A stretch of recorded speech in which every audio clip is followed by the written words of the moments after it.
Oke,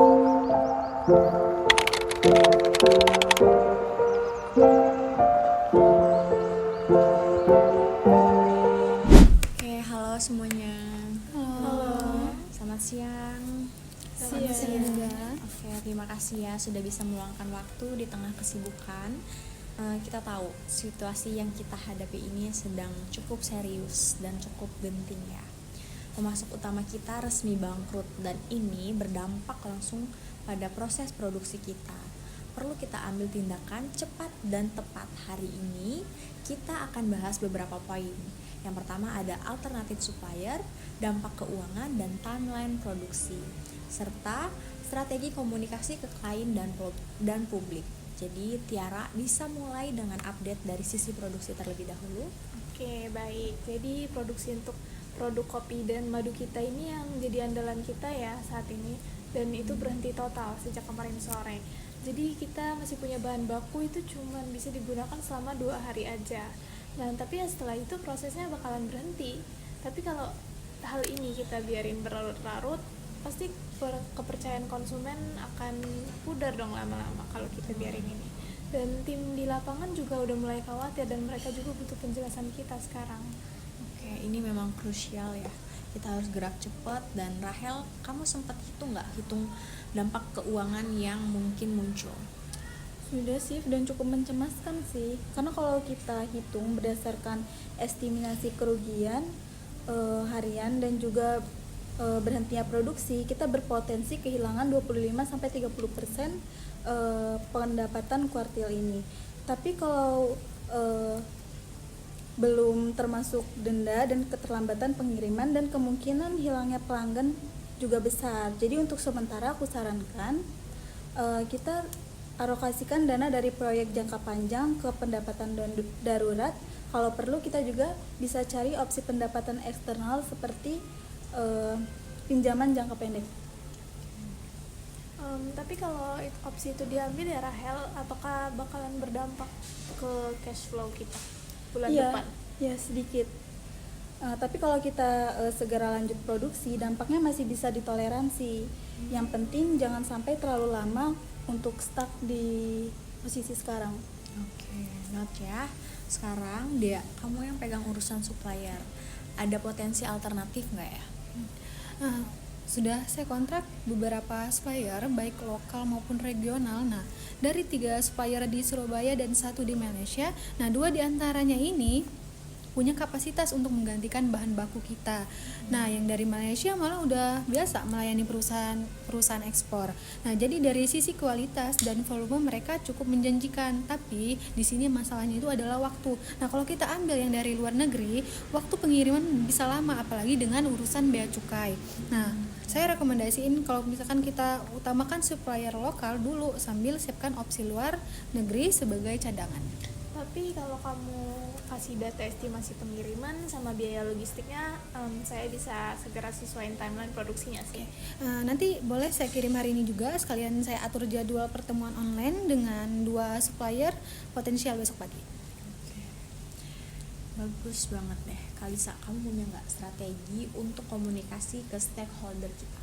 Nah iya sih, jadi yang paling penting saat ini adalah transparansi, tapi tetap harus terarah. Nah, jadi kita harus menunjukkan bahwa kita tuh punya kendali atas situasi ini. Jika tidak, reputasi perusahaan bisa turun drastis. Nah, saya mengusul untuk 2 jenis komunikasi. Yang pertama, email resmi ke klien utama yang menjelaskan kondisi saat ini dan langkah-langkah mitigasi yang sedang kita lakukan. Yang kedua, itu kita buat pernyataan persingkat yang menegaskan bahwa meskipun ada gangguan sementara, produksi akan segera pulih dan kita tetap berkomitmen pada pengiriman tepat waktu setelah masalah teratasi. Oke, setuju banget ya. Tapi mungkin kita perlu hati-hati dengan kata-kata yang digunakan agar tidak memberi kesan bahwa kita terlalu terbuka soal masalah internal. Harus ada nada yang tetap meyakinkan. Nah benar, untuk email ke klien kita harus menjelaskan situasi secara faktual tanpa terlalu memberi kesan panik, tapi cukup jelas untuk menunjukkan bahwa kita sedang mengambil langkah-langkah yang tepat. Nah, sedangkan untuk rilis press, mungkin kita bisa lebih fokus pada komitmen kita untuk segera pulih dan memastikan tidak ada gangguan lebih lanjut dalam pengiriman ke pelanggan. Kalisa, tapi bagaimana dengan tone dari pernyataan publik kita?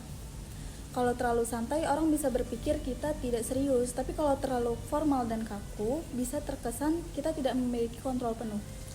Nah, poin yang sangat bagus Rahel. Saya setuju kalau harus ada keseimbangan. Untuk itu, saya mengusul untuk memakai ton yang lebih humanis namun tetap profesional. Kita harus menunjukkan bahwa kita punya kendali penuh dan solusi sedang dipersiapkan. Nah, saya juga berpikir untuk menyertakan estimasi untuk waktu pemulihan supaya klien merasa tenang. Saya juga pikir gini ya, kalau kita bisa buat FAQ internal untuk klien, nah itu bisa bikin kita untuk mempermudah tim customer service buat menjawab pertanyaan yang sering muncul. Ya, itu ide bagus. Kita juga bisa membuat template komunikasi yang standar tapi bisa disesuaikan oleh tim customer service. Jadi mereka bisa cepat memberikan respon yang konsisten. Nanti saya akan menyusun draft untuk sosial media update agar publik tetap mendapat informasi yang jelas. Wah, luar biasa banget ya. Jadi gini, aku rangkum lagi beberapa keputusan kita semua. Yang pertama, Dea akan terus negosiasi dan pertemuan dengan supplier alternatif. Pastikan kita punya pilihan konkret dalam 24 jam ya, Dea. Yang kedua itu Tiara mau menyesuaikan skema timeline produksi berdasarkan supplier yang terpilih.